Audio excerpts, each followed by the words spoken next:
through for my Google Sheet. Let's go ahead, open the page.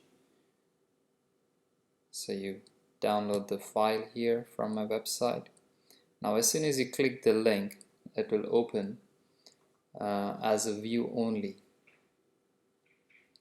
Now in order to make a copy of this, we will first have to sign in with our Google ID.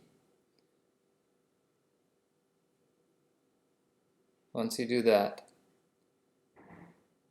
move down and let's first make a copy of the file.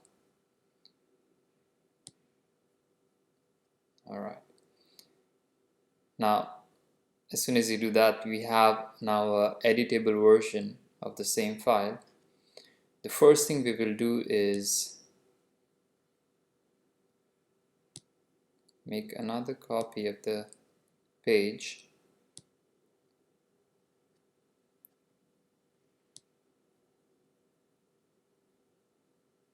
Alright, now the sheet will show up. Alright, here is the copy of the daily meal plan. Now why I did this is if you want to make an archive of your daily meals without having to delete your daily food list, you can very easily do this. Now from here, if you just double click this and you can rename it to say 1st Jan 2017, enter. Alright, now from here onwards you can just duplicate the file, double click, rename it to 2nd Jan 2017. Alright, now let's go back to our first sheet, 1st Jan.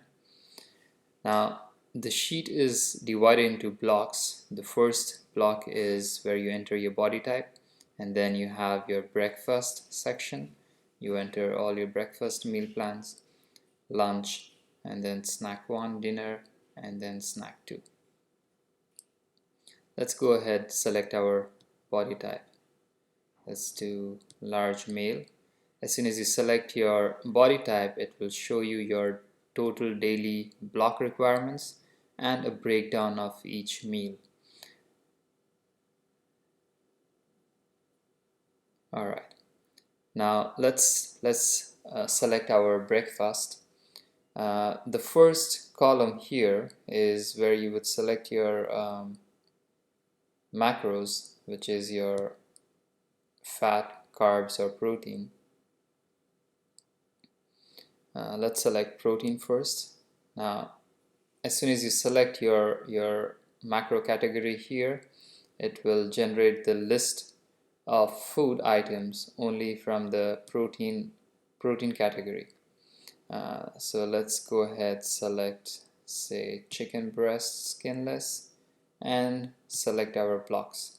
Now you can do you can select the entire 5 blocks from one food item, or you can mix and match like 2 or 3 different food blocks. So say I do 3 blocks of chicken breast, which is 3 ounces, and then I can do protein again and say cheese non-fat, 2 more blocks, which is 2 ounces, which is quite a lot. Let's do something else. Let's say, or if you can't find anything, you can even just type in here and it will show you the options. So say I want to do eggs, and it gives you all the egg category. I select egg whites, I select my blocks, 2 blocks, and it shows me the quantity to eat, which is 4 large egg whites. Okay, fair enough. Now we go ahead in the same way, we select our carbohydrates. Let's do black beans, 5 blocks, which is 2.5 cup, and then in the same way we do our fat. Let's select avocado, 5 blocks. All right, which is 5 tablespoons.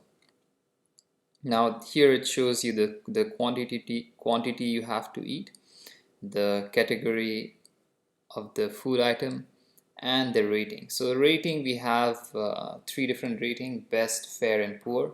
Ideally we would try to choose the food item from either best or fair rated list.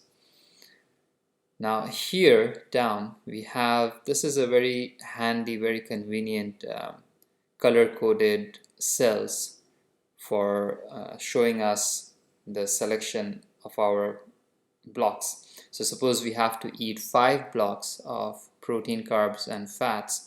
It will show you it will color code it for your convenience. So say as soon as you are done selecting your 5 blocks, it will turn into green. But if it's under your required blocks, so say it's 3, it will be highlighted into yellow, and if it goes above the requirement, it goes, say, red. Okay, so that's very convenient. Now here you can see it also gives you a calculation of how many grams of the macro you are getting. So from 5 blocks of protein you get 35 grams of protein. 5 blocks of carbs is 45 grams in total, and then 5 blocks of fat is 15 grams. And if you see here, it will show you your total calories of this entire meal. And in the same way, you can do you can plan all your other meals and snack in the same way. And in the end, if you come back here, you will see your total calories you have eaten or you have planned for the day, and the total proteins you will be eating. Alright, now you can go ahead, do the same thing.